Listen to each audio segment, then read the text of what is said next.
Hachem qui fait beaucoup de kirouv et de zikouy Rabim. Si j'ai bien compris, c'est surtout pour les terminales de l'école Yavne, si j'ai bien compris. Donc, Kol HaKavod au Beit Midrash Yosef Chai, c'est bien C'est ça, ça? exactement, Rabbi. Kol HaKavod. Mamash Kol HaKavod, que Kadosh Baruch Hu, il voulait Bidrat Hashem, la Gzil Torah ou la Dira, de renforcer Bidrat Hashem, le Ham Israël, de diffuser toujours plus de Torah et que Bidrat Hashem, ensemble, on puisse, Bezrat Hashem, mériter la Géoula, Bimera Biyamenu, Bezrat Hashem, très bientôt, dans la Rachamim, dans la miséricorde d'Hashem. Et c'est Amen. Bémet, grâce à vous, des soldats de Baruch Hu, des soldats de Dieu que vous êtes, vous diffusez la Torah, il n'y a pas une plus grande chose que ça. Vous savez que le Chovot Alevavot, c'est quelque chose qu'on doit savoir, ça.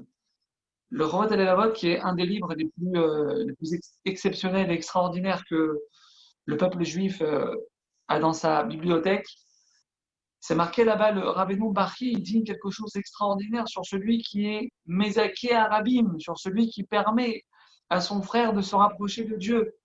Il dit comme ça, il dit que le niveau du Mezaké Arabim, le niveau d'une personne qui va dire une parole de Torah, qui va faire entrer un petit mot de Torah dans le cœur de l'autre, qui va créer chez l'autre une pensée de tchouva, une envie de se rapprocher de Dieu, son niveau à cette personne-là qui a créé cette envie chez l'autre, il est plus élevé, il est plus haut que le niveau du Navi, du prophète. Je ne sais pas si on comprend ce que ça veut dire.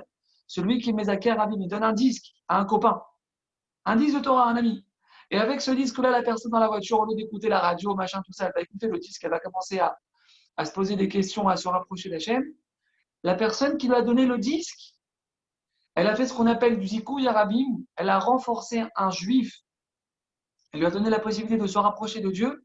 Son niveau à cette personne-là qui a rapproché l'autre, il est plus grand que le niveau du Navi du prophète. Voilà, ça c'est important, Bezrat Hashem, pour les organisateurs de ces cours, que vous sachiez que votre ma'ala, elle est très très grande, votre niveau il est exceptionnel, et que Bezrat Hashem, voilà, on puisse continuer d'étudier la Torah, de Bezrat Hashem, de la diffuser, et surtout, mes amis, de la vivre, Bezrat Hashem. Alors, on est dans une situation qui est exceptionnelle, on n'a pas plus besoin maintenant de rappeler dans quelle situation on est, et en réalité, c'est un petit peu malheureux à dire, mais on s'y est tous un petit peu fait à cette situation complètement insolite, c'est un petit mot, complètement impensable et hors du commun. On s'y est tous fait. C'est maintenant, Baruch Hashem, de longs mois que nous sommes là-dedans.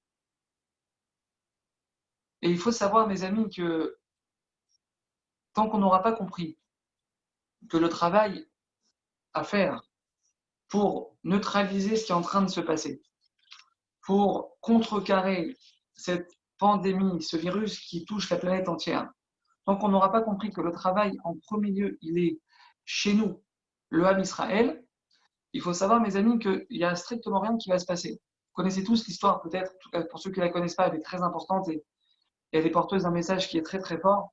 Le Chafetz Chaim, un jour, il rentre à la yeshiva, dans sa yeshiva, à Radin, et il dit à ses élèves, il annonce à ses élèves qu'il y a eu un tremblement de terre au Japon, d'une gravité extrême, des milliers de morts. Et donc, le Chafetz Chaim, il transmet l'information au Bachorim de la yeshiva. Quelques jours plus tard, le Chafetz Chaim de nouveau rentre dans le Beit Midrash, et là il va faire quelque chose qui est complètement inhabituel chez lui, quelque chose qu'il n'avait pas du tout l'habitude de faire. Il va taper comme ça sur l'abima et il va parler de manière très vigoureuse. Il va dire aux élèves, à ses élèves, je ne vois pas que depuis quelques jours que le tremblement de terre au Japon est arrivé, je ne vois pas de changement chez nous. Alors les élèves, ils ne comprennent pas ce qui se passe, mais qu'est-ce qu'ils veulent, Rav? Un tremblement de terre au Japon, nous à Radin, à des dizaines de milliers de kilomètres, quel rapport avec nous le tremblement de terre au Japon? Les élèves, ils ne comprennent pas. Mais quel rapport, Rav? On n'a rien à voir avec eux. Mais là, le Rav, il leur a ramené la Gemara qui dit En pour un autre bal haolam et la bishvil Israël. Il n'y a aucune catastrophe qui arrive dans le monde. Je ne dis pas maintenant quelque chose qui va arriver dans notre vie personnelle. Non. Il n'y a aucune catastrophe qui puisse arriver dans le monde, catastrophe naturelle, cataclysme, tremblement de terre, pandémie, ouais. Et là, bishvil Israël. Ce n'est que pour le Ham Israël. C'est-à-dire qu'il n'y a aucune catastrophe qui peut arriver sur la surface de la terre qui ne soit pas là pour nous, le peuple juif. C'est-à-dire que le Covid-19, il n'est pas là ni pour les Italiens, ni pour les Américains, ni pour les Français, ni pour personne. Il est là pour nous. Il est là pour nous. Hachim, il a envoyé cette situation incroyable dans le monde pour nous, ses enfants, pour nous, l'Am Israël. C'est ce qui est marqué dans la Gemara, Rabotai. C'est ce qui est marqué dans la Gemara. Il n'y a rien qui puisse arriver sur la surface de la terre sans que ce soit en réalité un message qui soit destiné à nous, l'Am Israël. Alors Rachi, sur place, il explique un peu la Gemara, bien que la Gemara, elle est très claire, la Gemara, elle n'a pas besoin d'être expliquée. La Gemara, elle dit quoi, encore une fois, il n'y a aucune catastrophe qui puisse arriver sur la surface de la terre, si ce n'est pour nous, le Ham Israël. Qu'est-ce qu'il a expliqué sur ça? Rachi, en général, il vient expliquer quelque chose qui nécessite d'être expliqué. Et là, Rachi, il vient expliquer quand même, il dit, vous savez, c'est quoi cette histoire de, pour nous, en fait, le Ham Israël, toutes les catastrophes, elles sont pour nous. Rachi, il vient, il ramène une phrase rabotaille qui est, en réalité, fondamentale et dont on ne peut pas se passer. Et combien on a besoin de Rachi sur cette Gemara pour nous expliquer c'est quoi la véritable kavana, la véritable intention de cette Gemara. En pour un autre bala olam et la bishvil Israël, nous dit Rachi, Sheir Israël, pour que le peuple juif, en fait, il ait peur au travers de ce que Dieu a envoyé à l'humanité, pour que l'homme Israël, il ait peur. Veyar zéro bitchouva, et pour qu'il fasse teshuva. Mes amis, ça veut dire que cette situation qu'on est en train de vivre tous ensemble et à laquelle on s'est quelque part un petit peu, et c'est normal parce que l'être humain, il s'habitue à n'importe quelle situation, cette situation à laquelle on s'est habitué, il faut savoir, mes amis, que le message, il est là pour nous, il est pour nous, il est pour nous. Il est pour qu'on ait peur, pour qu'on prenne peur, pour qu'on puisse voir, comprendre la puissance d'Hachem et pour qu'on prenne conscience de ce qu'Akadosh Baruch Hu attend de nous et qu'on fasse des chouvas. Il n'y a pas d'autre chose que ça. Il n'y a pas d'autre chose que ça. Il n'y a pas à chercher midi à 14 heures. Alors, en temps, vous allez dire, ok, mais il y a beaucoup de choses sur lesquelles on doit faire tchouva. Sur quoi on doit faire tchouva? Sur quoi on doit se renforcer? Sur quoi on doit se renforcer? Alors, chacun, évidemment, chacun se connaît. Il connaît la relation qu'il a avec Dieu. Il connaît aussi la relation qu'il a avec l'autre. Et chacun d'entre nous, on sait exactement sur quel secteur on doit travailler. Ouais, dans quelle catégorie de la Vodat Hashem on doit travailler. Chacun, on se connaît. On va pas maintenant faire l'étalage de choses sur lesquelles on peut travailler parce que chacun se connaît. Mais si maintenant on veut véritablement essayer de voir un des points sur lesquels Hachem, c'est évident qu'il attend de nous qu'on se travaille tous, chacun son niveau, c'est quoi, mes amis? Alors, la Gemara dans Shabbat, elle dit, excusez-moi, c'est Gemara dans Shabbat ou dans Brachot, j'ai un doute, non, il me semble que c'est dans Brachot, excusez-moi, c'est dans Brachot. La Gemara dans Brachot, mes amis, elle dit quelque chose d'incroyable. La Gemara dans Brachot, elle dit comme ça. Elle dit Arba Dvarim Tzrichim Chizuk. Il y a 4 choses qu'un homme doit renforcer dans sa vie. Arba Dvarim Tzrichim Chizuk. 4 choses un homme doit renforcer dans sa vie au quotidien en permanence. Alors encore une fois, Rachi sur place, il vient et il explique la Gemara. D'abord, je vais vous dire dans quelques instants, c'est quoi ces 4 choses qu'un juif doit renforcer toute sa vie. Rachi, il vient et dit, c'est quoi cette histoire qu'on doit renforcer? 4 choses qu'on doit renforcer. Rachi sur place, il vient encore, a priori, expliquer une Gemara qui n'a pas besoin de l'être, mais après l'explication de Rachi, on comprend pourquoi Rachi est intervenu. Rachi vient dire, il dit, c'est quoi ce chizouk qu'elle a besoin d'être renforcée? Rachi vient, il dit,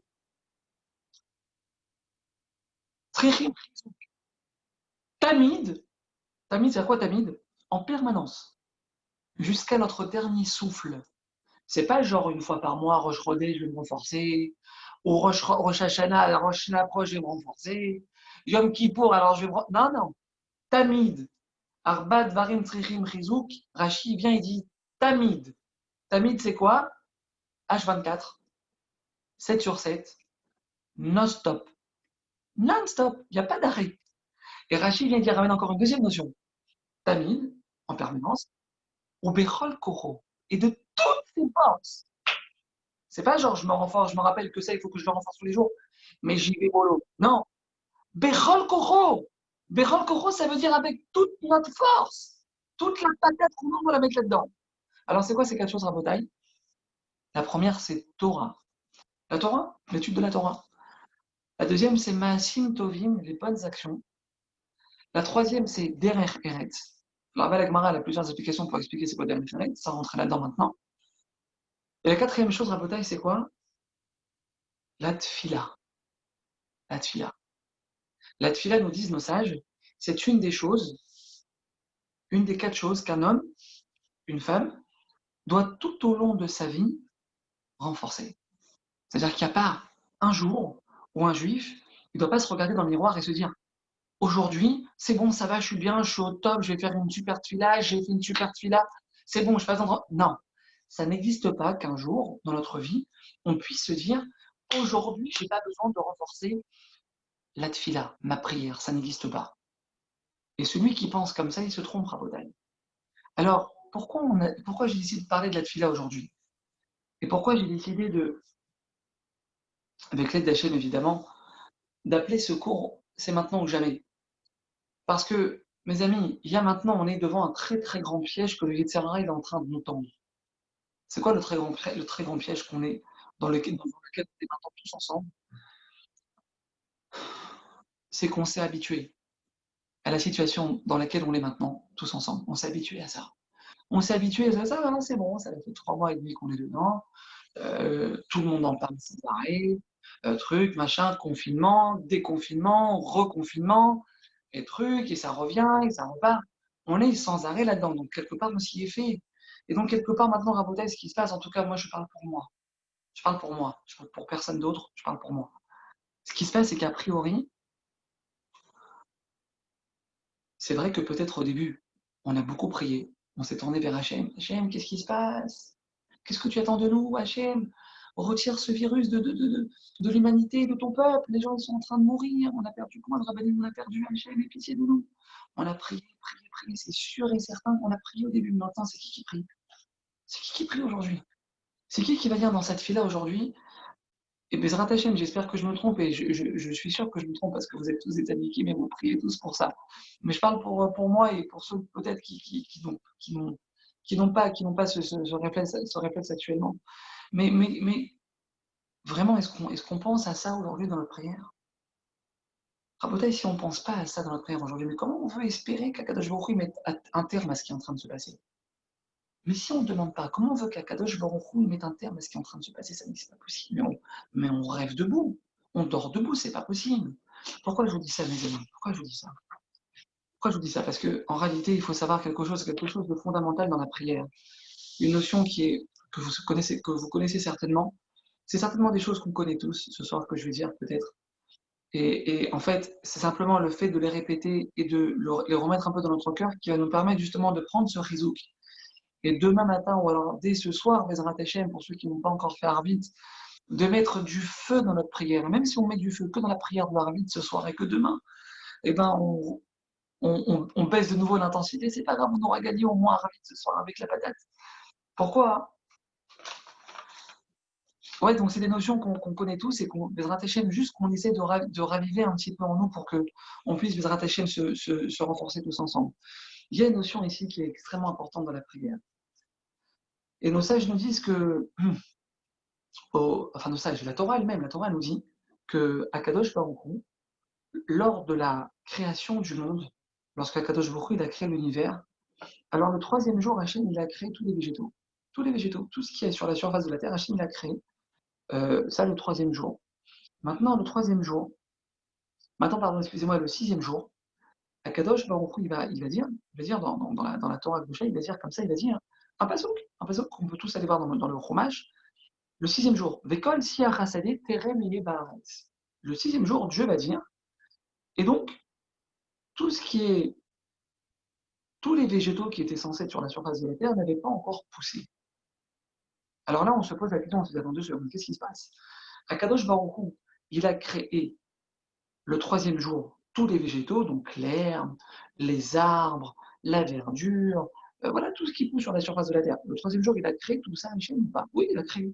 Et le 6e jour, la Torah elle nous dit, mais en fait, rien n'a poussé. Alors je comprends pas. Qu'est-ce qui s'est passé le 3e jour? Hachem, il a créé, il n'a pas créé. Hachem, il a fait sortir, il n'a pas fait sortir. Makara, qu'est-ce qui se passe? Rachid, il vient et il répond à cette question, parce que vraiment, c'est une question. Parce que la Torah nous dit, encore une fois, je répète, excusez-moi, mais le 6e jour, rien n'avait encore poussé. Alors, c'était où? Qu'est-ce qui s'est passé le 3e jour? Rachid, il vient, il dit, écoutez bien ce que Rachid nous dit. C'est quelque chose de fondamental, mes amis. Si on a compris ça, on a compris la plus grande clé de la tfila dans notre vie de juif. Écoutez bien ce qu'il dit Rachid. Au Bashlishi, et le 3e jour, chez Katouv, où c'est marqué va totse à Aretz, et la terre va faire sortir. C'était marqué comme ça. Dans le 3e jour, c'est marqué que la terre, elle a fait sortir les végétaux. Et Rachid, il vient, il dit non, il y a un problème, parce que le 6e jour, tu me dis qu'il n'y a rien à pousser. Alors, c'est quoi l'histoire? Rachid dit, viens, tu sais maintenant, quand la Torah, elle a dit que le 3e jour, c'était sorti de la surface de la terre, Rachid dit, lo yatsu ela al petach akarka abdou. En fait, Rachid nous dit, mais non, en fait, c'était pas encore sorti, ça n'avait pas encore éclos de la surface de la terre, c'était juste à la surface de la terre, rien n'avait encore poussé. C'était juste là, ça attendait simplement de pousser, mais rien n'avait encore sorti, rien n'était encore sorti de la terre. Jusqu'au 6e jour. Le 6e jour, c'est sorti. Alors pourquoi le 3e jour, tu ne sors pas? Hachem, tu crées tout le 3e jour. Fais tout sortir le 3e jour, les arbres, la verdure, tout. Pourquoi tu attends le 6e jour? Rachid, il dit comme ça. Velama. Pourquoi Hachem attend le 6e jour? Tout simplement parce que l'Oimtir, Hachem n'avait pas encore fait tomber la pluie. Et non, deuxième question qui se pose, et pourquoi Hachem fait tomber la pluie? Fait tomber la pluie le 3e jour, comme ça tout pousse. Pourquoi on attend le 6e jour? Que la pluie, elle tombe le 6e jour. Tout simplement, nous dit Rachid, les filles chez Adam, Aïnin la Avod et Adama. Parce que l'homme n'était pas encore là, on sait tous que l'homme a été créé le 6e jour, et l'homme n'était pas encore là le 3e jour pour travailler la terre. Ok, Dieu il a créé tous les végétaux aussi le 3e jour. Mais l'homme n'était pas encore là pour travailler la terre. Ok, alors s'il n'est pas là pour travailler la terre, fais tomber la pluie le 3e jour. Pourquoi tu attends Adam Arishon? C'est pourquoi Kadosh Baruch il a attendu Adam Arishon. Aïe, aïe, aïe, aïe, aïe, ce qu'il nous dit Rachid ici. Parce que tant que l'homme n'était pas encore là, ou Loaya Makir Betovatam chez les Béchanim n'était pas encore conscient des bienfaits de la pluie, ou que chez Adam, et lorsque l'homme est venu sur terre, lorsque Hachem a créé l'homme, veillé d'Hachem Sorer Laolam, et qu'il a compris, il a pris conscience que la pluie était indispensable à la survie du monde, Itpalel Alehem Veyardou Vetzamchu Ailanot Veadeshaim. Ce n'est que lorsque Adam Arishon a pris conscience de l'importance du caractère vital de la pluie pour le maintien du monde qu'il a prié pour la pluie et que Dieu a fait tomber la pluie et qu'à ce moment-là, tout a pu pousser. Mes amis, c'est une bombe nucléaire, encore plus grande que celle que les Iraniens essaient de préparer, que Hachem les fasse échouer des Hashem. C'est une bombe nucléaire, ce qu'on est en train de voir maintenant, mes amis. Pourquoi? Parce que Akadosh Baruch Hu, il savait qu'il avait besoin de la pluie pour le monde, que le monde ne pouvait pas subsister sans pluie. C'était dans les plans du monde que la pluie allait être là. C'est pas possible un monde sans pluie. C'est pas possible, le monde ne peut pas tenir sans pluie.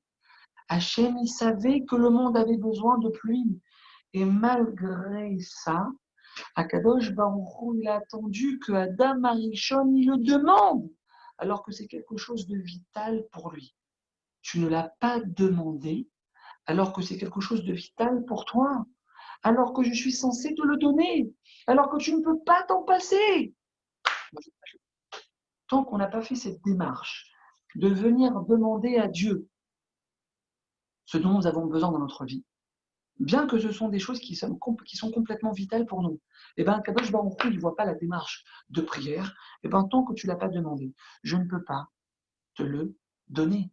Ça vient, mes amis, que ça va très loin ce qui se passe. C'est-à-dire que à Kadosh Baruch Hu, il nous a réservé certaines choses à Rosh Hashanah. Ouais. Hachem, il a décrété pour nous un certain nombre de choses qui vont nous arriver cette année, qu'on va recevoir cette année. C'est pour nous.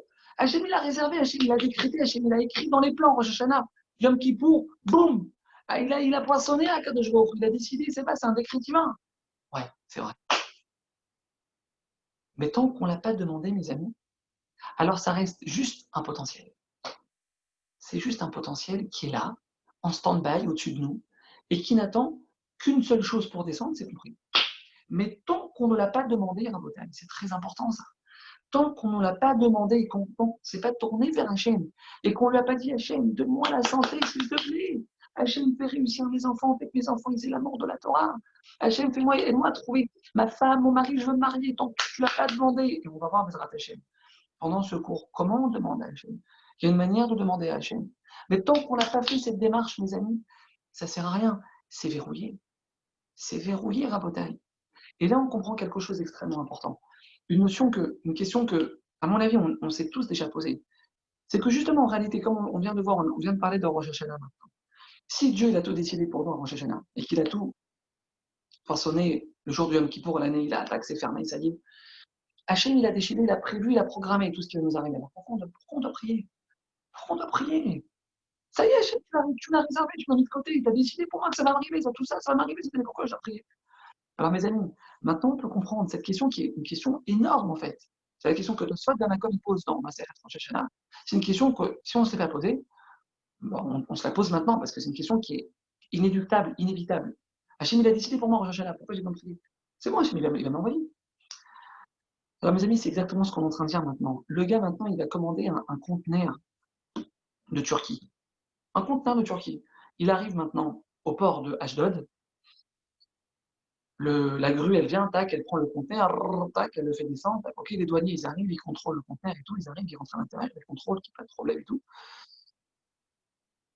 Mes amis, ce conteneur, à qui il appartient? À qui il appartient? Bien, il appartient à moi, c'est moi qui l'ai commandé, c'est moi qui ai payé, et je sais déjà dans quel magasin dans tout Israël la marchandise, elle va partir. Maintenant, les amis, les douaniers, ils m'appellent pour venir signer, les papiers que je dois signer pour débloquer le conteneur. Maintenant, les amis, il faut comprendre quelque chose, c'est que tant que moi, je ne suis pas venu signer les papiers au port pour débloquer le conteneur, je monte et je descends, je ne pourrai jamais le recevoir, je ne pourrai jamais avoir la marchandise qui est à l'intérieur. Pourquoi? Parce que tu n'as pas signé. Mais il est à moi. Mais il est à moi, je l'ai acheté, je l'ai payé, il est à moi. Non seulement il est payé, mais en plus, je sais déjà dans quel magasin la marchandise elle est déjà vendue. Ouais, mais tu n'as pas signé. Tu n'es pas venu au port, tu n'as pas signé, tu n'as pas rempli les papiers, tu n'as pas signé, tu ne peux pas le débloquer, le conteneur. Et c'est ça, Rabotai, c'est qu'Akadosh Baruch Hu, il nous a décidé et décrété un tas de choses merveilleuses pour nous, Rosh Hashanah. Mais tant qu'on n'a pas fait la démarche de venir, tant qu'on n'a pas signé sur le papier pour débloquer le conteneur, Hachem, il ne peut pas le faire descendre. C'est juste un potentiel, c'est en stand-by, ça attend. Tu ne l'as pas demandé, tu ne peux pas le recevoir, malgré le fait que c'est pour toi, que c'est décidé déjà que ça te revienne. Tu ne l'as pas demandé, tu ne peux pas le recevoir. Ça va très loin, Rabotai, cette histoire. Ça va très très loin parce qu'on voit les Imaot, les matriarches, nos matriarches, Rivka, Sarah et Menou, elle était stérile. Rivka, elle était stérile. Et on voit quelque chose d'incroyable, incroyable. Combien il faut être conscient de ça. Rivka, elle est stérile. Donc, qu'est-ce qu'elle fait? Elle prie. Elle demande à Hachem, disant, donne-moi des enfants. Elle prie. La Torah nous dit que Rivka, elle a prié pour avoir des enfants. Maintenant, ce qui est intéressant, c'est que la Torah nous dit Vayetar Yitzhak Lachem lenorach ishto. Non seulement Rivka, elle prie pour elle, mais en plus de ça, son mari aussi prie pour elle. Alors vous allez me dire, c'est normal que Yitzhak prie pour sa femme. Attends, il ne va pas laisser sa femme en galère toute seule prier pour je ne comprends pas, il est marié avec elle, mais il va aussi avoir des enfants. Donc c'est évident que Yitzhak doit prier pour sa femme. C'est quoi le délire? Pourquoi la Torah, elle vient nous dit, vous savez, Yitzhak, il a prié pour sa femme. Merci, il a prié pour sa femme, c'est normal. C'est son mari. Il ne manquerait plus qu'il laisse sa femme prier toute seule, pleurer devant Dieu, toute seule devant ses problèmes. Qu'est-ce qu'elle vient de dire ici, la Torah? La Torah vient de nous dire quelque chose ici, Rabotai, de très important. Avraham Avinu, il a dit un jour à son fils Yitzhak, Ki beitrak ikareh lecha zara. Il a dit, tu sais mon fils, toi tu es ma descendance. Et de toi va descendre tout le Ham Israël. De toi va descendre Yaakov. Et de Yaakov va descendre les 12 tribus. Et des 12 tribus va descendre le Ham Israël. Donc de toi va descendre tout le Ham Israël. Alors mes amis, je ne comprends pas quelque chose. Yitzhak, il a la promesse de son père. Maintenant, son père, c'est pas genre un monsieur simple, pachoute. Son père, c'est Abraham Avinu. Son père, c'est Abraham Avinu. Il a une promesse de son père, Abraham Avinu, que lui-même, il a une promesse de Dieu. Allô? Qu'est-ce qui se passe? Détends-toi. Tu n'as pas besoin de prier ici. Tu as une promesse d'Abraham Avinu, que lui-même, il a une promesse de Dieu, que tu vas avoir des enfants. Rabotai, on apprend ici la Torah, on dit quelque chose de très important. C'est vrai que tu as une promesse. Mais on voit que malgré une promesse de Dieu, tu as une promesse de Dieu, ça y est, c'est une promesse de Dieu à Abraham et Abraham à Yitzhak. Malgré le fait que tu as une promesse d'Hachem, tant que tu n'es pas venu supplier le bon Dieu de te donner ce que tu lui demandes, ce que tu attends dans ta vie, haine, il n'y a rien. Tu ne pourras pas le recevoir. Tu ne pourras pas le recevoir. Akadosh Baruch Hu, il a dit à Abraham, il lui a dit, avant d'asservir le Ham Israël, vous savez que Akadosh Baruch Hu, il a montré à Abraham Avinu tout ce qui allait se passer. Et il a dit, voilà, sache que tes enfants, Abraham, ils vont prendre perpète. En tout cas, ils vont prendre une grosse peine de prison. Ils vont être asservis pendant 400 ans. 400 ans. Ah, ils vont être asservis pendant 400 ans, ok. Mais attention, tu sais, vous savez, on sait tous qu'après, il y a une réduction de peine. On est passé de 400 à 210 ans chez les Lépicides, etc. Donc, Abraham Avinu, il dit ça, Kadosh Baruch Hu, il dit ça à Abraham Avinu. Tes enfants, ils vont prendre Torba, ils vont prendre une grosse peine dans la tête, une grosse durée un gros esclavage. Ok, mais il leur dit, tu sais aussi après, sache que je ne vais pas les abandonner. Je ne vais pas les abandonner. Hachem, il dit à Abraham Avinu, tes enfants, ils vont sortir, mais rouges Gadol, ils vont sortir tous multimilliardaires chacun, ils vont sortir d'Égypte, multimilliardaires. Le Midrash, il nous dit que chaque juif est sorti d'Égypte avec 80 chameaux, avec des diamants, de l'or, des trucs, 80 chameaux. Les chameaux, ils croulaient sous la charge des diamants et de l'or. Multimilliardaires. Donc, Akadosh Baruch Hu, il dit à Abraham Avinu, ils vont, t'inquiète pas, ils vont prendre 400 ans, qui sont en fait 210 ans, mais je vais les faire sortir. T'inquiète pas. Je vais les faire sortir, et je vais les faire sortir, genre patrons, des vrais patrons. Je comprends pas. Je comprends pas. Qu'est-ce qui se passe? La Torah nous dit que les Israël sont pleins d'esclavage. Ils sont pleins d'esclavage. Et, et, et, et le passage qui nous dit Vaishma Elohim et Naakatam, Vaizkor Elohim et Berito. Akadosh Baruch Hu, il a entendu les pleurs des bénis Israël et il s'est souvenu de l'alliance qu'il a faite avec Abraham Avinu. Je comprends pas. Hachem, tu l'as promis à Abraham Avinu. Tu as promis que les enfants d'Israël ils vont sortir d'Égypte. Ouais, c'est vrai, c'est promis. C'est promis, j'ai fait une promesse. Mais Dieu, il avait besoin d'entendre Vaishma Elohim et Naakatam. Hachem, il a entendu les gémissements, les pleurs, les prières du Ham Israël. Hachem, sors-nous de là. Hachem, on n'en peut plus. Hachem, il n'y a que toi qui peux nous sortir de là. Ah, maintenant tu pries. Tu te rappelles de moi. Tu me supplies. Tu comprends qu'il n'y a que moi qui peux te sortir de tes problèmes. Très bien. Maintenant c'est bon. Vaïskor et Berito, il s'est souvenu de son alliance. Maintenant il se souvient de son alliance. Mais il y a une promesse. Il n'y a pas de promesse en fait. Il y a une promesse, mais tant que tu n'as pas prié, la promesse, elle ne veut rien dire. C'est du papier, c'est rien du tout. Tu pries, là la promesse, elle peut s'accomplir. La promesse, elle peut s'accomplir. Une promesse divine, Rabotai. Alors, à plus forte raison, quand dans notre vie, les choses, elles sont bloquées. Elles sont bloquées. Problème de par là, ça. Alors, je ne sais pas en fait devant qui je parle réellement. A priori, je parle surtout pour les jeunes de Yavne, les jeunes qui sont en terminale. Donc sachez, j'imagine aussi qu'il y a d'autres personnes qui sont venues écouter le cours. Mais mes amis, il faut savoir quelque chose, c'est que ce cours-là, vous êtes à la fleur de l'âge, vous avez 18, 19 ans. C'est un cours qui peut vous sauver votre vie. Réellement, moi, si j'avais eu le mérite, la chance, j'ai 37 ans, jusqu'à 120 ans Bédrat Hachem. Pour vous aussi, amen, amen. J'ai 37 ans, si j'avais eu le mérite d'écouter, de prendre conscience de ces notions il y a 15 ans, il y a 20 ans en arrière, ma vie n'aurait pas été la même, ma relation avec Dieu n'aurait pas été la même. Ma relation avec Dieu n'aurait pas été la même, ma vie n'aurait pas été la même, parce que la tfila, c'est le pivot de la vie d'un juif. La tfila, c'est le monde y tient sur la tfila. C'est quoi notre relation avec Dieu? C'est sur quoi elle se base notre relation avec Dieu? Sur la tfila, sur l'étude de la Torah, sur la tfila. Là. Il y a des mitzvot et tout, évidemment, mais la tfila, c'est ce qui nous rapproche véritablement d'Akadosh Baruch Hu, c'est ce qui nous unit à lui. Mes amis, vous avez la chance, Baruch Hashem, et de mettre, c'est un mérite, et je remercie Hashem de pouvoir vous donner ces outils. Parce que c'est vraiment un mérite. Votre vie, elle peut changer.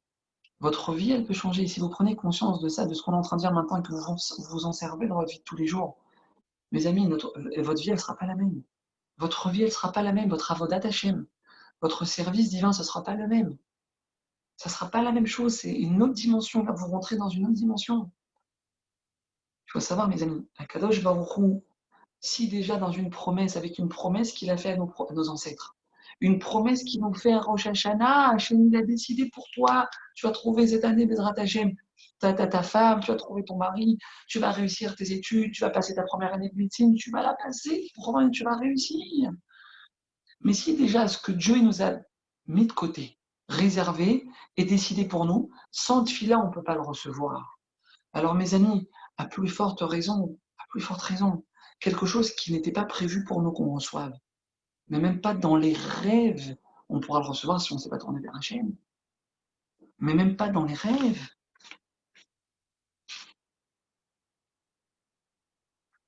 Rabbi Nachman Breslev, il dit un truc incroyable.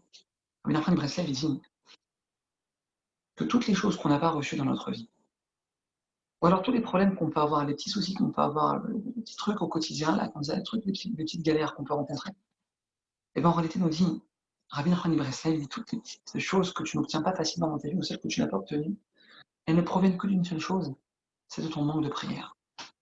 Comme ça, dit Rabbi Nachman, toutes les galères qu'on peut rencontrer dans notre vie, et toutes les choses qu'on aimerait avoir mais qu'on ne reçoit pas, nous dit Rabbi Nachman, c'est qu'un manque de prière. Il n'y a pas autre chose. Alors mes amis, Chas Shalom, quand il y a Dieu préserve un problème dans notre vie, problème de santé, le gars il galère pour trouver son conjoint, le type il a envie de se remarier, il a envie de refaire sa vie, il a envie de gagner un peu plus d'argent. Voilà, il est face à une difficulté, il est face à une épreuve, même un échec. C'est quoi le premier réflexe dans la vie d'un juif face à une situation pareille? C'est quoi le premier réflexe tout de suite, tac, du tac au tac, c'est quoi? Prière, prière. Je suis face à un problème, je prie. Je suis en train de tourner pendant un quart d'heure, je ne trouve pas de place et j'ai rendez-vous depuis 10 minutes. Il a commencé mon rendez-vous. Hein, qu'est-ce que tu fais quand tu es face à une situation pareille? Bah, tu pries. Tu pries, tu as un problème, tu pries. Attends, je fais une petite parenthèse. La place de parking, mes amis, c'est pas quand on est en galère de place de parking qu'il faut prier pour l'avoir. Hein. Pourquoi? Parce que si tu attends le moment où tu es en galère pour prier, ça veut dire qu'en réalité, avant, tu pensais pouvoir te débrouiller tout seul. Et en fait, c'est quand tu pries, c'est quand tu penses que tu es en difficulté. Et quand tu es en difficulté, quand tu vois que là, tu gères plus, tu contrôles plus, tu vois que tu vas pas t'en sortir, là, tu fais un bel échec. C'est une erreur, c'est une erreur fatale. T'attends de ne pas trouver de place de parking pour prier, mais t'es un ouf. C'était un ouf. C'est quoi, avant, tu pouvais te débrouiller tout seul. Genre, maintenant, tu t'arrives pour faire les courses, tu t'arrives pour te garer au parking. Juste avant, tu pensais que tu étais en situation positive, genre, tu pensais que tu allais te débrouiller. Mais n'importe quoi. Mais quand tu prends ta voiture déjà, tu es en route pour aller quelque part, sur la route, tu demandes à Jeanne de t'aider à trouver ta place de parking. Vous comprenez comment ça fonctionne, être filière ou pas? Ne pas attendre qu'on soit en difficulté. Maintenant, écoutez bien, écoutez bien. C'est quoi maintenant le réflexe? Je vais refaire la parenthèse. C'est quoi le réflexe immédiat de la vie d'un juif quand on est face à un problème? Compris? Compris. Très bien. Donc, en d'autres termes, mes amis, on est en train de dire ici quelque chose d'incroyable. On est en train de dire qu'en réalité, la prière, c'est la conséquence de notre problème. Ouais, c'est ça qu'on est en train de dire. Si maintenant je suis en train de dire, vous pouvez intervenir sur le truc, hein, vous pouvez écrire ou en public ou en truc, même si vous avez des questions, vous pouvez les poser. Moi, j'essaie de regarder le truc et après, à la fin, on essaiera de répondre. C'est comme ça que ça se passe en général quand je fais des zooms. Vous pouvez réagir poser une petite question, je répondrai pas forcément tout de suite. Si je sens que c'est important pour la compréhension du cours, je réponds tout de suite. Sinon, on peut répondre après. Bezrat Hashem. Donc, ce qu'on est en train de dire, mes amis, maintenant, c'est que si, face à un problème, je prie, ça veut dire en d'autres termes que la prière, c'est la conséquence de mon problème. C'est-à-dire que j'ai un problème, et donc, je dois m'en sortir de ce problème. Donc, je prie. Ouais, pour l'instant, c'est clair. Ouais, on est tous d'accord sur ça. J'ai un problème, donc je prie. Ouais, c'est normal, c'est le réflexe de n'importe quel juif sur Terre. Donc, ça veut dire que si je prie face à un problème, ça veut dire que mon problème, c'est la cause de ma prière. Et donc, ma prière, c'est la conséquence de mon problème. Ouais, très bien. Waouh, waouh, waouh, waouh, mes amis. Celui qui pense comme ça, hein, celui qui pense que la prière, c'est la conséquence de son problème, alors lui, il a un problème. Si une personne, elle pense que face à un problème, elle doit prier, et donc Akadosh Baruch Hu, il doit, et donc Akadosh Baruch Hu, il attend ma prière face à mon problème, ça veut dire que je considère que ma prière, c'est la conséquence, c'est la suite logique de mon problème. Mes amis, attention à ça, et je sais que tout le monde pense comme ça, mais là maintenant on va essayer de voir, et on va voir quelque chose de phénoménal dans la prière. Celui qui pense comme ça, mes amis, il est dans l'erreur la plus totale. C'est pas grave, on est là pour apprendre. Et moi aussi je pensais comme ça, et j'étais dans cette erreur pendant des années. La prière, mes amis, c'est pas la conséquence d'un problème. C'est pas la conséquence d'un problème, c'est pas maintenant parce que j'ai un problème que je dois prier. Pas du tout, les amis. La définition de la prière, c'est quoi? Akadosh Baruch Hu, il veut notre prière. Il attend notre prière. Il désire notre prière. Il nous supplie de prier à Botaï. Dans Shirachirim, le vendredi soir, à la synagogue. Mais messieurs, là, à la synagogue, vendredi soir, on va faire Shirachirim tous ensemble ou pas? Qu'est-ce qu'on dit dans Shirachirim? Ashmi'eni et kolech. Je l'ai fait à la tunisienne, pour les Marocains, excusez-moi, mais mes amis, Akadosh Baruch Hu, dans Shirachirim, qu'est-ce qu'il nous dit? Ashmi'eni de colère. C'est quoi Ashmi'eni de colère? Fais-moi écouter ta voix. Fais-moi écouter ta voix. Qui colère à rêve. Parce que ta voix, elle est douce. Parce que je vais écouter ta voix. Vous entendez, on parle un petit peu de l'histoire. Akadosh Baruch Hu, il veut notre prière. Il veut nous entendre. Ashmi'eni de colère. Je t'en prie. Je t'en prie. Quand tu es face à un problème, je t'en prie. Fais-moi écouter ta voix, prie. Lève ta voix vers moi. Je veux t'entendre. C'est ça qui nous dit Akadosh Baruch Hu. Je veux t'écouter, je veux ta prière. Maintenant, Akadosh Baruch Hu, écoutez bien ce qui se passe. C'est un truc de fou. Akadosh Baruch Hu, il attend désespérément notre prière. Et quand il voit qu'il n'y a pas de prière, quand il voit qu'on ne se tourne pas vers lui, quand il voit qu'on se tourne vers lui que quand on est face à des problèmes, ou qu'on se tourne vers lui très rarement dans notre vie. Alors qu'est-ce qu'il fait Hachem, qui attend notre prière, qui nous supplie de prier? Qu'est-ce qu'il fait? Il nous envoie des problèmes. Akadosh Baruch Hu, il nous envoie des problèmes pour qu'on prie. C'est pas que ton problème, maintenant, tu es face à un problème, alors maintenant, j'ai un problème, j'ai une galère, j'ai 25 ans, je veux me marier, il faut que je commence à prier. Mais non, si tu as 25 ans, tu n'as pas encore trouvé ta Kala, c'est parce qu'Akadosh Baruch Hu, il veut ta prière. Donc, qu'est-ce qu'il fait Akadosh Baruch Hu? Comme il voit que tu ne pries pas, il te met devant une difficulté. Vous comprenez comment ça fonctionne au passé? Exactement l'inverse de ce qu'on pense. C'est l'inverse de ce qu'on pense. C'est pas j'ai un problème, alors là, j'ai un problème, alors moi, tu sais quoi, voilà, sors-moi mon problème, s'il te plaît. Évidemment qu'il faut faire ça quand on est face à un problème, c'est évident.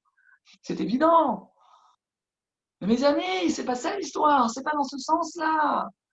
C'est pas dans ce sens-là qu'Akadosh Baruch Hu te dit. Mais non, je veux t'entendre, mon fils. Je veux que tu te tournes vers moi, je veux que tu pries vers moi, que tu te tournes vers moi pour tous tes besoins, que tu me demandes ta parnassa, que tu me demandes de te garder en bonne santé, que tu me demandes de te faire trouver ton mazal, que tu me demandes d'arriver à te faire gérer ton divorce. Je veux que tu demandes tout ça.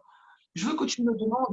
Et si je vois que tu ne me demandes pas, alors je te mets devant des problèmes pour que tu sois obligé de prier. C'est dingue. Mes amis, si on l'a compris ça, si on a compris ça, mes amis, on a compris quelque chose d'énorme.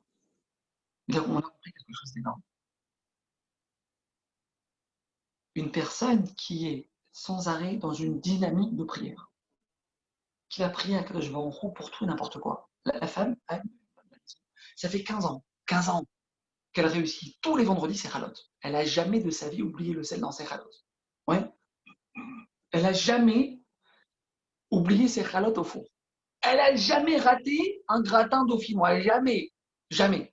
Et cette personne-là, cette femme-là, elle est tout le temps dans une dynamique de prière. Tout le temps, elle prie, Hachem, fais-moi réussir mes chalotes. Tu n'as jamais raté, baba. Ça va, calme-toi, ça fait 20 ans que tu es marié, tu n'as jamais raté. Pourquoi tu pries?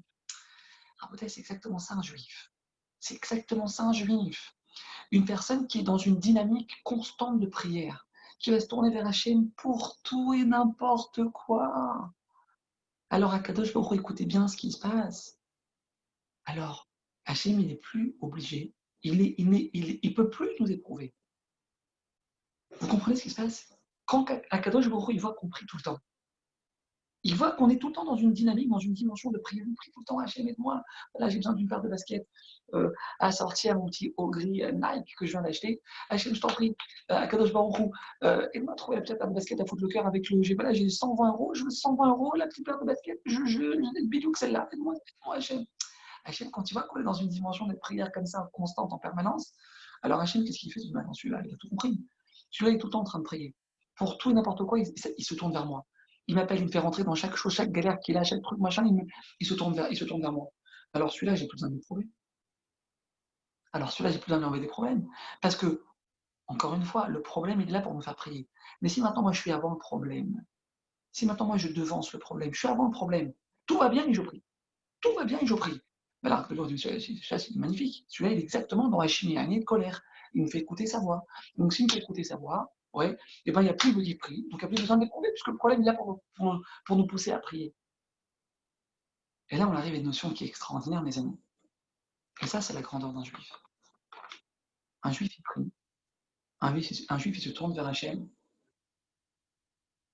Un juif, il prend son télim, rabotaille, il prend son télim. Quand tout va bien dans sa vie. Vous entendez ou pas? Je répète. Un juif, la grandeur d'un juif, c'est de savoir arriver au niveau. Je dis pas que c'est facile. Je dis pas que c'est facile parce qu'on a tous nos trucs, nos préoccupations, le machin, la vie, elle fonce à 200 à l'heure.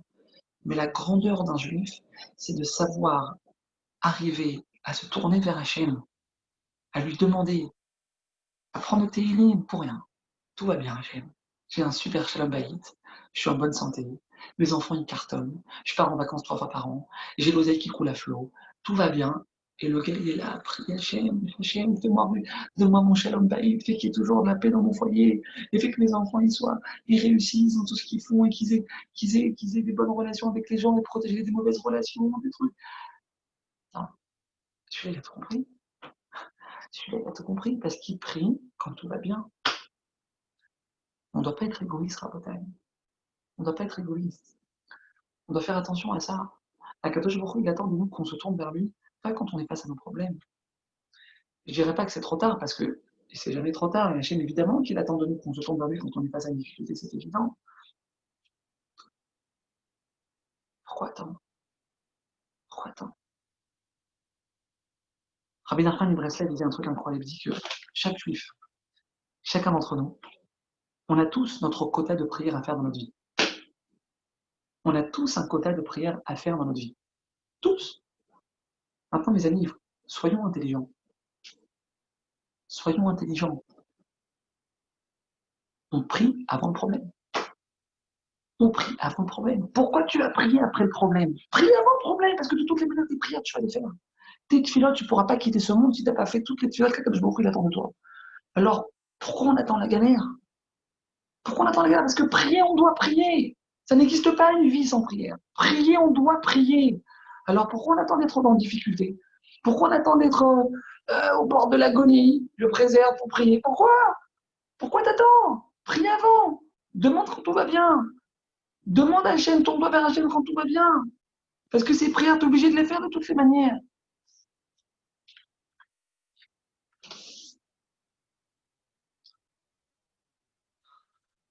Une histoire avec le Imre Emet. Le Imre Emet, le Rav de Gour, Admon de Gour, le premier Admon de Gour. histoire qui remonte, je sais pas, environ une centaine d'années. Sa femme, elle va voir son mari. Son mari, c'est, encore une fois, c'est le Imre c'est une montagne, c'est un des plus grands, une des plus grandes figures de notre peuple. Et sa femme, elle va voir son mari, toute paniquée. Elle lui dit, on est à 3 jours de Pessah. Et la femme de ménage, elle m'a annulé. Elle va pas venir. Je sais pas comment je vais faire face à ce ménage. Je sais pas comment je vais faire. Et donc, sa femme, elle panique. Le Imre il se lève. Il va prendre un télim. Il s'assoit et il prie. Il prie. Sa femme, elle est à côté, elle la regarde, elle lui dit, excuse-moi mon mari, mais je comprends pas quelque chose. Il y a rien de grave maintenant pour que tu te mettes à prier comme ça avec kavana, avec ferveur. Ça va quoi, c'est juste la femme de ménage. Imre il répond à sa femme, Rabotai. Qu'est-ce qu'il répond à sa femme? Il lui dit non, tu n'as pas compris ma femme quelque chose d'essentiel. Tu n'as pas compris quelque chose de fondamental. C'est qu'un juif, il oublie que le même qui l'aide à résoudre les grands problèmes existentiels de sa vie, le même qui aide une personne à résoudre les grands problèmes existentiels qu'on a dans notre vie, c'est le même qui l'aide à résoudre les petits problèmes du quotidien. Et ça, c'est exactement notre problème, Rabotai. C'est exactement le problème qu'on a. C'est qu'on a tendance à se tourner vers Hachem quand on a une opération. C'est quand on a tendance à se tourner vers Hachem quand, à la maison, euh, ma fille de 16 ans, elle est en pleine crise d'adolescence, elle me fait la misère. Alors là, je prie. On a tendance à prier à Kadosh Baruch Hu quand on est face à des vrais problèmes. Là, il a rendez-vous au tribunal pour une grosse affaire. Là, il va prier, prendre le téléphone, il va... Non, mais je comprends pas. Alors évidemment qu'il faut prier quand on est face à un gros dossier, évidemment. Mais on oublie quelque chose, mes amis. C'est que le même qui nous aide à nous lever le matin avec les 2 pieds par terre, à respirer, à manger, à parler, à voir, à entendre, le même qui nous aide à faire des choses bénignes de notre vie, anodines et banales et petites et sans a priori beaucoup d'importance, c'est le même qui nous aide à résoudre les grands problèmes de notre vie. Seulement le problème, c'est quoi? C'est qu'on a nous tendance à se tourner vers Hachem que quand on est face à un vrai problème. Ça, c'est une erreur. Ça, c'est une erreur. Tu vas faire tes courses au supermarché. On va tous faire nos courses. Tu vas faire tes courses. Mais comment c'est possible? Je me parle à moi encore une fois, parce que moi aussi je ne suis pas à ce niveau-là du tout, mes amis. Je ne suis pas à ce niveau-là. Vous attachez, le Kadosh Baruch Hu nous aide à se renforcer et à faire entrer ses paroles dans notre cœur. Mais on va faire nos courses. Comment c'est possible qu'on ne demande pas à Hachem de nous aider à trouver rapidement les produits dont on a besoin, qu'il n'y ait pas beaucoup de monde à la queue, qu'on arrive à rentrer vite à la maison? Comment c'est possible? Comment c'est possible? Tu vas faire tes courses, je ne demande pas à Hachem de t'aider. Tu vas faire tes courses. Ah, ça va, maman, je vais faire mes courses, détends-toi. Là, il va pas faire une opération avec le ouvert, ça va, on se détend. Mais non, mais non, mais c'est ça la fila, et c'est ça qui l'attend Hachem. C'est quoi cheminée de colère? Hachem, il veut nous écouter tout le temps, tout le temps, tout le temps, tout le temps, tout le temps, tout le temps, tout le temps. Hachem, il veut nous écouter tout le temps. Tu vas faire tes courses, demande à Hachem qui t'aide. Tu vas acheter une robe pour le fiançailles pour le fiançailles de ta belle-sœur. Demande à Hachem qui t'aide à trouver la robe qu'il faut, noix, comme il faut, le budget que tu as mis de côté pour ça, de bonne qualité, que tu vas pouvoir utiliser des rattachés mon mari, ton arrière-petit-fils. Non, je rigole. Prie, demande à Hachem qui t'aide à trouver la robe. Pourquoi pas? Tu vas chez Zara, demande à Hachem. Demande à Hachem, c'est qui nous apprend le Imre. Sa femme me dit, quoi, tu pries comme ça pour une femme de ménage qui m'a annulé? Oui, je prie quoi, quand je vous t'aide à retrouver une femme de ménage. Maintenant, avant Pessah, que tu puisses faire le ménage dans la facilité, oui, je prie pour ça. Alors quoi, je dois prier que quand je suis face à une galère, quand je suis face à une épreuve, je préserve, pas du tout, et au contraire, c'est grave de faire ça. On se tire dessus en faisant ça. Parce qu'on a dit, plus une personne elle est dans une dynamique de prière, de se tourner vers Hachem pour tout et n'importe quoi, plus Hachem, il la protège, il lui évite les problèmes. Parce qu'encore une fois, c'est le Rashba qui dit ça. Le Rashba, un des plus grands maîtres de l'époque médiévale, un des plus grands de l'époque un petit peu après Rachid. Le Rajba, il dit ça, il dit que toute la raison des problèmes d'une personne dans notre vie, c'est que à cause d'un manque de prière. Un manque de prière. Hachem, il envoie le problème pour la prière. Allez, vas-y, maintenant, vas-y, prie. Prie, j'en peux plus pour t'écouter, j'en peux plus pour t'entendre. Prie, voilà, je t'envoie la galère, maintenant tu seras obligé de prier. Moi, je veux t'entendre, je veux entendre ta voix, vas-y. Prie avant. Mais non, prie avant. Un jour, il y a quelqu'un qui est venu voir le Chazonich. Il lui a demandé, Rav, comment on fait maintenant pour se renforcer dans notre émouna? Comment on fait pour se renforcer dans notre émouna? C'est une grosse question, ça. Parce qu'un juif sans émouna, c'est un juif qui est pas en vie. Qu'on comprenne quelque chose. Un juif qui vit pas avec émouna, c'est un juif qui ne vit pas. C'est un juif qui est en mode off. Il faut savoir, genre game over. Je vis pas avec émouna, c'est pas possible, quoi. Alors le Chazonich, il a répondu à cette personne. On ne peut pas faire maintenant un cours sur la Emouna, mais la prochaine fois, si Dieu veut, avec le Beth Midrash, avec ceux qui veulent organiser un cours avec plaisir. Mais on ne va pas par contre parler de ça, parce que ça serait vous faire basculer dans une deuxième heure de cours. Alors, il répond, le Chazonich, il répond à cette personne, tu veux renforcer tes Emouna au quotidien? Tu veux renforcer tes Emouna? Pas de problème, facile. Tu vas acheter comme ça, il écrit le Chazonich. C'est même pas un exemple que je vous prends maintenant, c'est le Chazonich qui écrit ça. Tu vas acheter une paire de chaussures, il écrit le Chazonich. Demande à Hachem de t'aider à l'acheter. Demande à Hachem de t'aider à l'acheter. La paire de chaussures, de bonne qualité, que tu cherches, bonne taille, qui n'a pas de faire mal aux pieds, truc, machin. Fais une prière. Fais une prière. C'est qui demande à Hachem de l'aider à trouver une paire de chaussures? C'est rare. C'est rare. Enfin, comme ça, on rend un juif et renforcer mon art. C'est quoi renforcer ses art? C'est faire entrer Hachem, montrer à Kadosh Baruch Hu qu'on dépend de lui-même pour l'achat de chaussures. On dépend de lui-même pour acheter une paire de chaussures. Mais c'est ça. C'est ça, quelqu'un qui est tout le temps dans cette dynamique, qui renforce non seulement sa imana, il renforce sa relation avec Akadosh Baruch Hu de manière exceptionnelle. De manière exceptionnelle.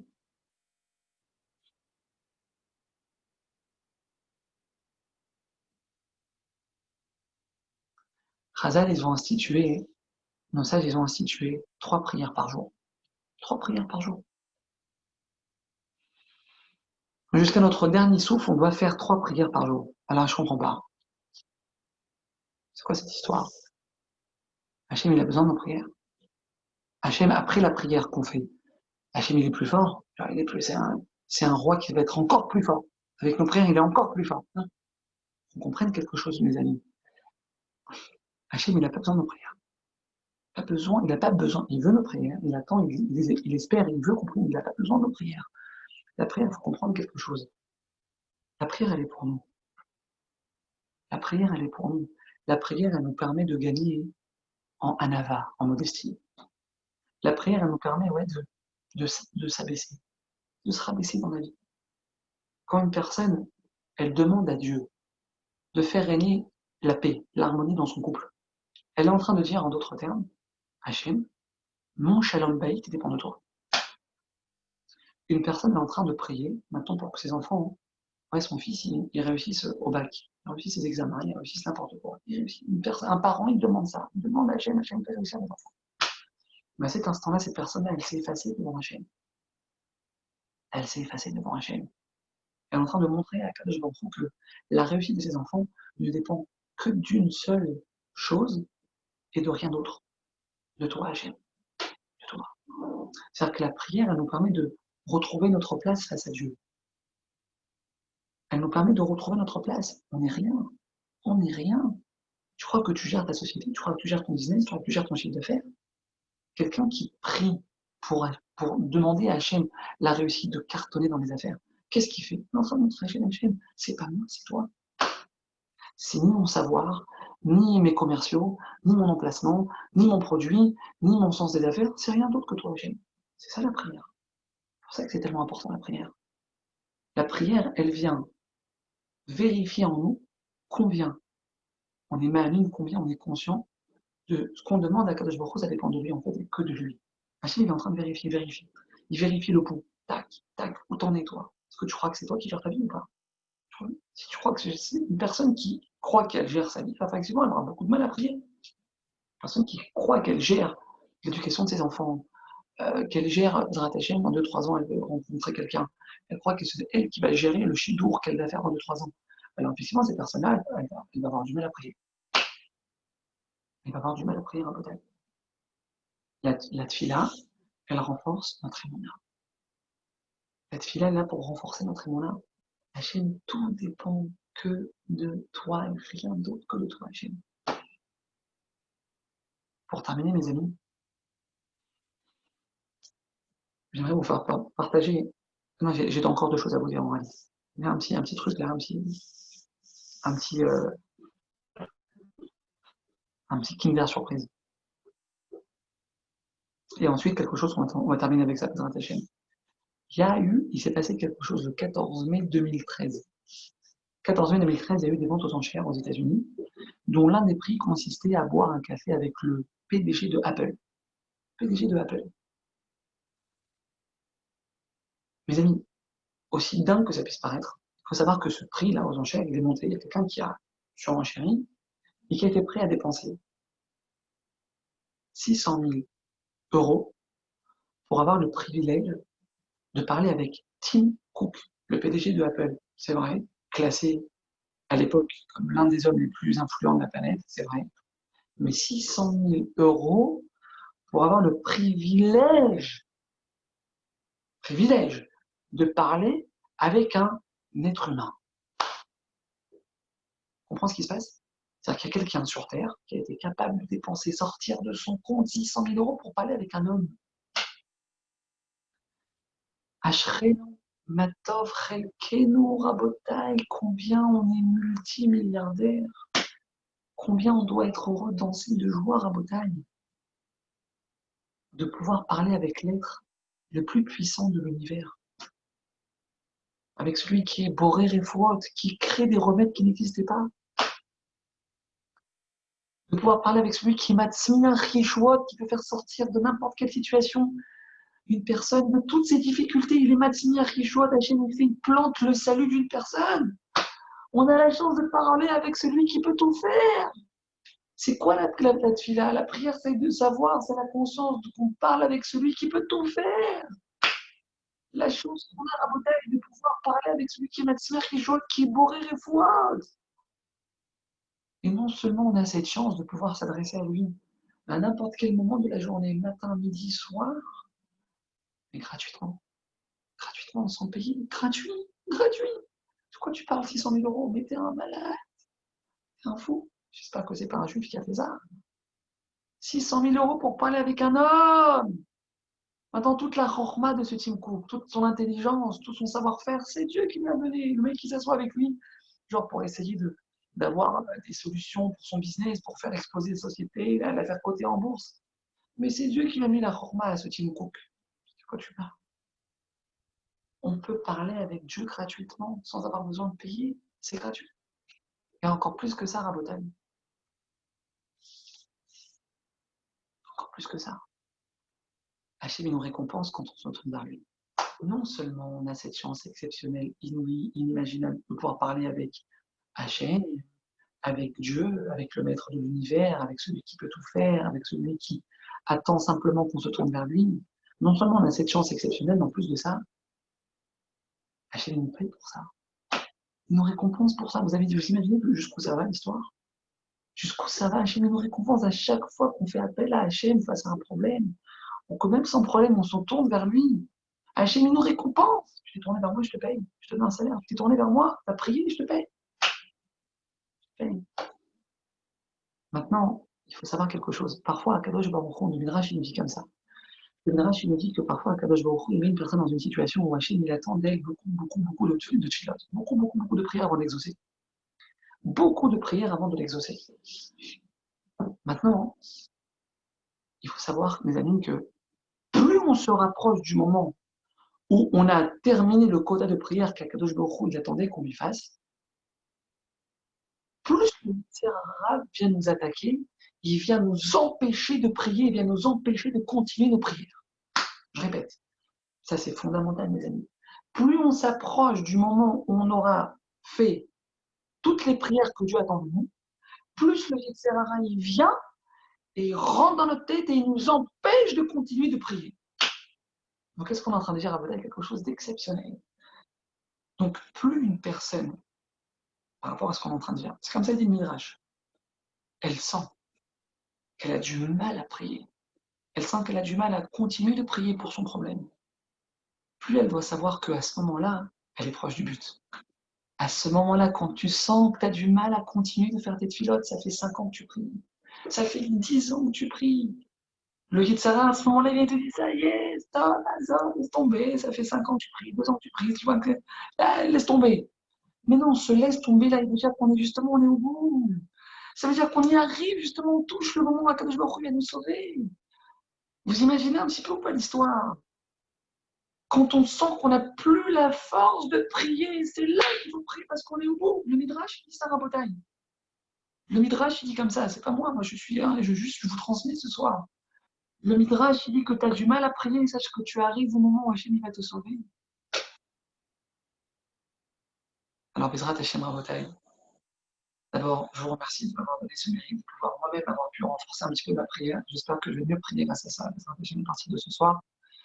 Et que Kadosh Baruch Hu, il vous aide tous et il nous aide tous, Bezrat Hachem, à nous tourner vers Hachem. Non pas quand on est face à nos problèmes, mais pour n'importe quoi, pour tout n'importe quoi, qu'on se tourne vers lui même quand on réussit, même quand tout va bien, Bezrat Hachem. Et que Kadosh Baruch Hu, par le mérite de ce réseau qu'on a pris ce soir, il écoute toutes nos prières, qu'il mette fin au tsarot de Israël et qu'il nous fasse voir Bezrat Hachem et Karov, Bezrat Hachem, ma chère Vimera Biemenu. Alors, on a prévu des questions. J'ai vu des questions qui sont arrivées sur l'écran. J'ai pas pu les lire parce que ça me déstabilise un petit peu quand je les lis pendant le cours.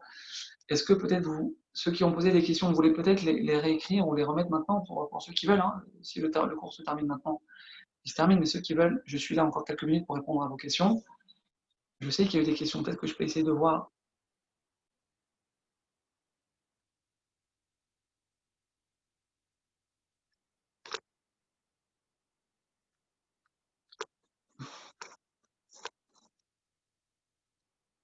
Alors, hop là. Alors, mes amis, est-ce que vous. J'arrive pas à voir les questions. Allô? Est-ce qu'il y a des questions? Oui, Rav. Ouais, alors allez-y. Bechavod. Vous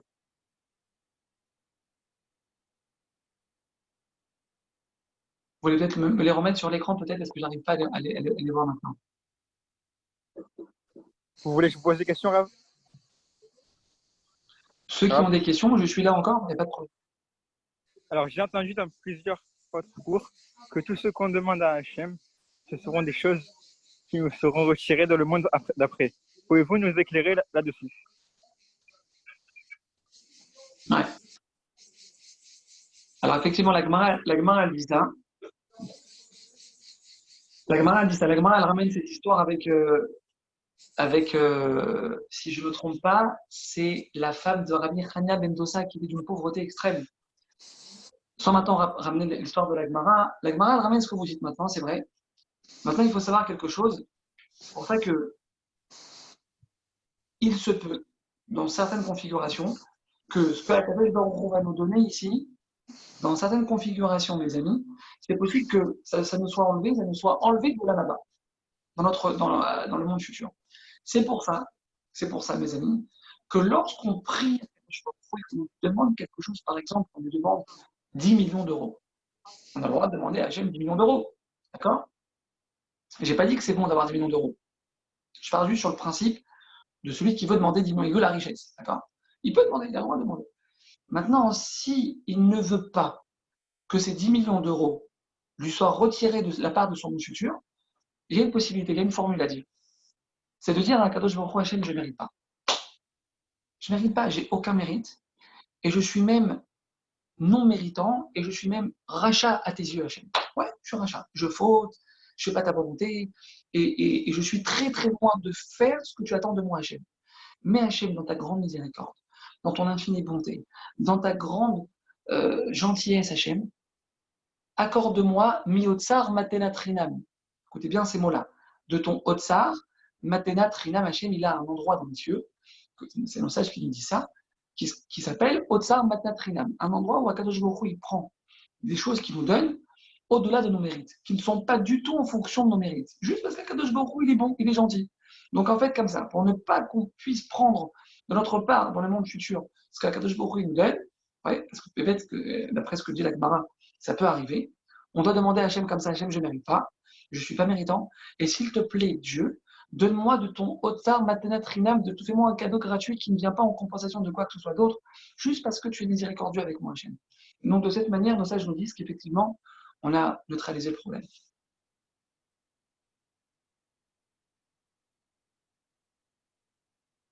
Oui, alors je vous écoute pour les autres questions.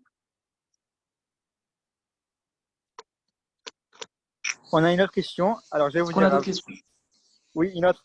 Vous avez dit au début du cours que vous allez nous dire comment prier. Comment faire toutes ces demandes à Hachem en permanence. Merci.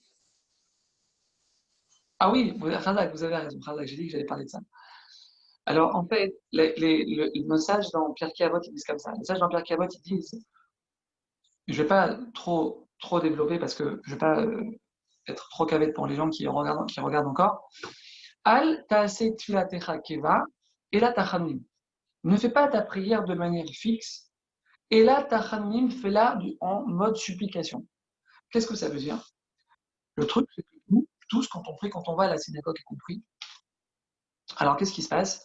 Eh bien, le truc, c'est qu'on prend le sidour, et on prie, on récite ce qui est marqué dans le texte. Voilà, les Baruch, les Mokitemu, Amatola, Hachem Sefadak, Victor Bagid, de la Terra, en 3 quarts d'heure, l'histoire elle est pliée. Ok. Qu'est-ce qu'on a fait là à Rabotai? On a fait ce qu'on appelle Fila Kiva. Tu es venu prier parce qu'il faut prier, tout simplement. Tout simplement.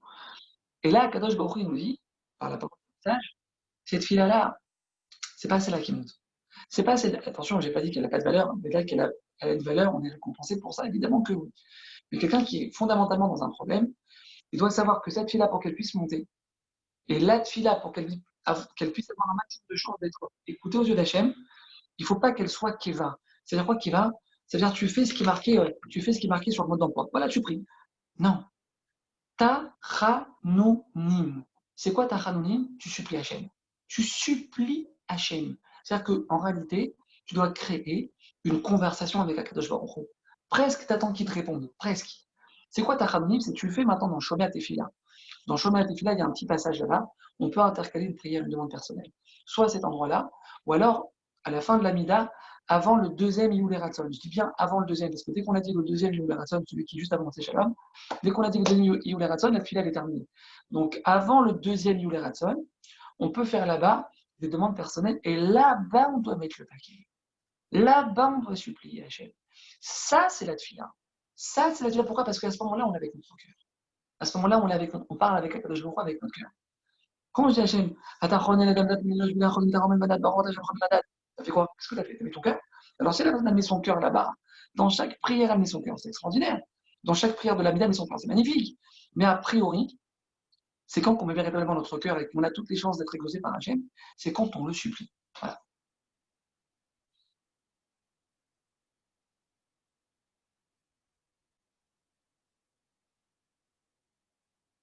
Mes amis, on a une autre question?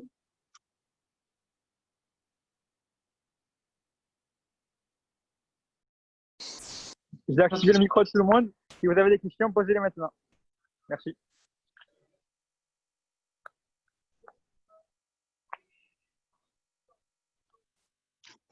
Oui?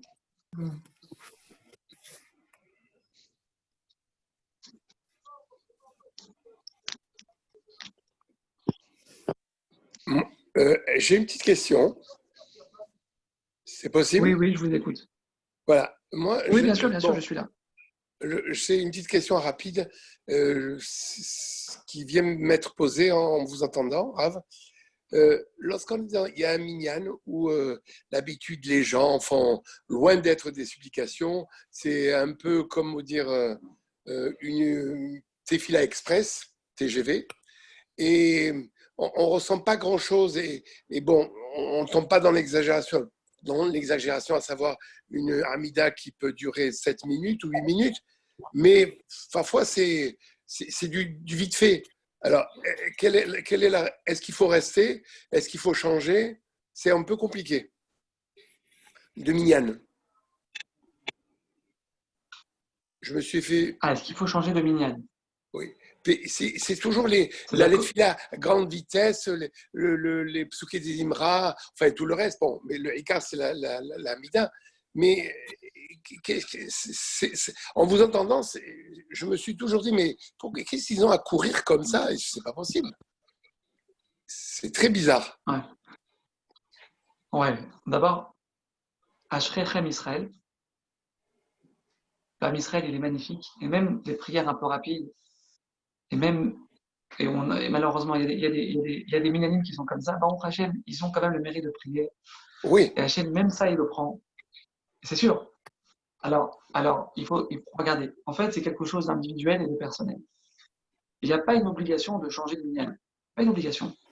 Si vous, maintenant, vous êtes impacté dans la qualité de votre prière, évidemment que c'est préférable de changer de synagogue, partir dans une synagogue où on va passer plus de temps dans les sockets des Imra, on va prendre plus de temps pour prier Hachem parce que c'est quelque chose de fondamental et dont un juif ne peut pas se passer. Mais ça, c'est vraiment vous avec votre ressenti. Si C'est personnel, vous êtes gêné dans cette prière, oui. voilà, c'est personnel. Il n'y a pas vraiment d'obligation par rapport à ça. Mais malheureusement, beaucoup Hachem, de minyanim sont comme. Enfin, malheureusement, je vois, on fréquente 2-3 synagogues, mais c'est pas évident. Hein. Ils ont ce point commun, c'est terrible. Ouais. C'est pas un reproche de. Pardon. Non, je comprends bien. C'est le Yetzer Hara qui nous empêche de donner le meilleur de nous-mêmes. Bon. On va prier pour aller un peu plus vite alors. Être à la hauteur. Voilà, exactement. Exactement. Merci, Rav. Merci, Kol Tov. Chazak u'Baruch. Bonsoir. Est-ce qu'il est possible de transmettre un petit message qui va dans le sens de ce que vous dites? Évidemment. Allô? Oui. Je m'appelle Esther. Allez-y. Voilà, je voulais vous remercier pour vos cours et d'ailleurs, pendant le confinement, on a pu en bénéficier et ça nous manque. Donc là, heureuse d'écouter votre cours. Et ça rejoint en fait aussi l'idée de la Emouna et de la Tfila. Il se trouve que ce que je vais vous raconter, ça m'est arrivé à 2 reprises. À chaque fois, ça s'est passé pareil, à des périodes différentes. Je suis migraineuse, comme beaucoup de femmes, et c'était un samedi soir. Oui, merci. Ah, je m'y habitue. C'était un samedi soir et il était 1h30 du matin et j'avais un médicament j'ai des médicaments peut-être forts, mais que je pouvais plus prendre. Sinon, je faisais l'effet inverse et c'est compliqué, c'est problématique. Donc, j'étais à une échelle au niveau de la douleur, entre 0 et 10, j'étais à 9. Donc, la douleur était très forte. Il était 1h30 du matin. Je me suis levée, je suis allée dans ma cuisine. Je suis émue quand je raconte ça parce que vous allez vite comprendre pourquoi. Et donc, c'était la nuit et je me suis dit, Hachem, je t'en supplie. Je me suis mise à pleurer. Mais les larmes qui sont venues. J'ai dit, je vais prendre un café, ça va peut-être marcher, rien à faire. J'ai dit, Hachem, je t'en supplie. Toi seul, tu peux tout. Tu as ouvert la mer Rouge. Tu peux tout faire. Pardonne-moi pour mes péchés, pardonne-moi pour tout. Je suis désolée de ça. S'il te plaît, Hachem. Il n'y a que toi qui peux arrêter ça. Il n'y a que toi. Je n'ai pas d'autre issue. Et bien, je vous dis que 10 minutes après, la douleur est passée à 0. Net. Et ça m'est arrivé à 2 reprises dans ma vie, à chaque fois pour une migraine. Mais ce que je voulais dire par là, c'est que moi, je rejoins ce que vous dites. Et tous les jours, je dis ça et je transmets ça autour de moi. Il faut, en fait, je pense que l'idée déjà aussi d'une bonne fila, même spontanée, c'est d'être convaincu qu'Hachem peut tout dans la vie. J'ai des difficultés moi aussi dans la vie, je suis une femme seule, j'élève mes enfants. Et quand j'ai des difficultés comme ça, je me dis, écoute Hachem, je suis dans ma cuisine souvent, il n'y a que là que ça va bien. Je dis, Hachem, s'il te plaît, voilà. Il faut que j'arrête de réfléchir. Attends, c'est quoi l'idée? L'idée, c'est qu'il n'y a que toi. Il n'y a que toi qui peux tout. Il n'y a que toi qui gères le monde. Il n'y a que toi, tu nous l'as montré avec ce corona. Il nous le montre aujourd'hui par d'autres choses. Il n'y a que toi qui fais tout. Donc, pourquoi je vais m'énerver? Pourquoi je vais m'angoisser? Pourquoi ci? Pourquoi ça? Je t'en prie, gère. Moi, j'arrive plus. Et je vous assure que souvent, en réfléchissant comme ça, on s'apaise, on est tranquille, on sait qu'il y a que le maître du monde qui gère. Donc déjà, ça nous apaise, ça nous fait du bien. Et de prier spontanément et d'avoir des filottes comme ça pour tout, pour n'importe quoi, c'est extraordinaire. Et on se dit, bon, je ne suis pas seule, Hachem, il gère ça, je délègue. Voilà, c'est ce que je voulais vous transmettre. Kol Désolée Hakavod, vous nous avez beaucoup renforcé. Merci beaucoup pour votre histoire. Et fois chez les mains, c'est moi qui vous que remercie. Hachem Oui, vous ça va. aide, Bezrat Hachem, à faire grandir vos enfants à la facilité. Que Bezrat Hachem, vos migraines, ce soit de l'histoire ancienne, Bezrat Hachem, Tout est que pour des le choses chez bien, vous, c'est Bezrat ça. Hachem. Si j'ai les migraines, c'est qu'Hachem, il veut que j'en ai. Tout est pour le bien. Même ça, c'est pour le bien. Je vous assure, c'est comme ça qu'il faut réfléchir. Voilà, c'est C'est vous tout. qui aurez dû Merci donner cours ce beaucoup. soir, c'est pas moi.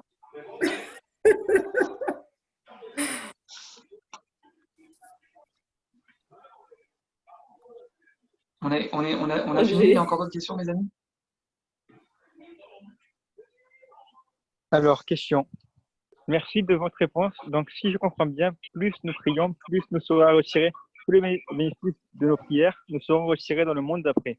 Car il me semble difficile de dire la formule à chaque prière. Ou sinon, doit-on faire la formule pour chaque bracha? Ou bien peut-on regrouper cette formule pour une seule tefila, comme celle du matin, celle de l'après-midi et du soir? Non, j'ai pas compris. Désolé, j'ai pas compris. Est-ce que vous pouvez reprendre la question?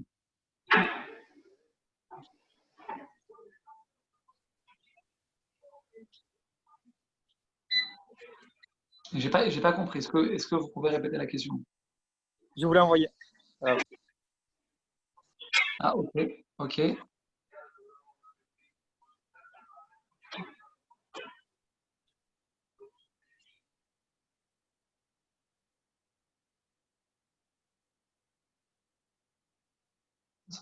Nous serons retirés tous les bénéfices de notre prière.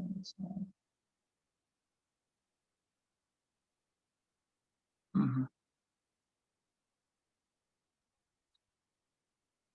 Mais même après l'avoir lu, j'ai pas compris où est le problème. Parce que bon, il y a quelque chose au début de la question qui n'est pas clair, que j'ai pas réussi à comprendre. Mais je sais pas, j'ai pas, Mechila, je suis vraiment désolé, mais j'ai pas compris le sens de la question. Celui qui a posé la question, peut-il la La personne- reformuler? Merci. Ouais, même la reformuler à l'oral, c'est pas un problème.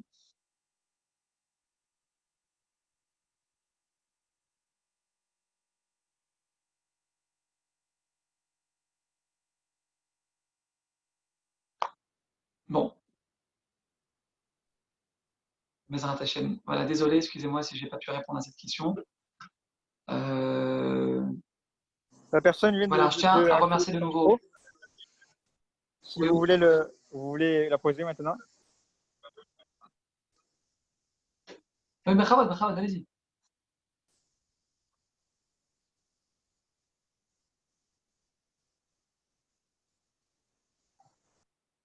Je crois que la personne elle a un problème de micro.